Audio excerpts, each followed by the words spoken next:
বাগানবিলাস ফুলকে দেখে অনেকেই প্রথমে ভাবেন এটা কেবল সাজের ফুল, কিন্তু একটু গভীরভাবে তাকালে দেখা যায় এই ফুল আমাদের জীবনের এক নিখুঁত প্রতিচ্ছবি।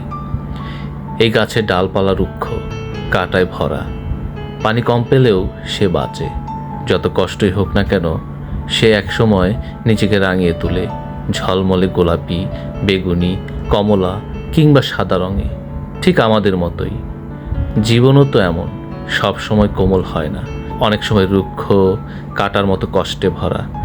কিন্তু সেই কষ্টের মধ্যেও যদি আমরা নিজেকে ধরে রাখি, চেষ্টা করে যাই, তাহলে এক সময় আমরাও নিজেদের রং ছড়াতে পারি। হয়তো আমরা পারফেক্ট নই, হয়তো আমাদের জীবনে শত সীমাবদ্ধতা, তবু আমরা উজ্জ্বল হয়ে উঠতে পারি নিজের মতো করে। বাগান বিলাসের মতোই আমাদের জীবনেও গৌরব আসে কঠিন সময় পার করে।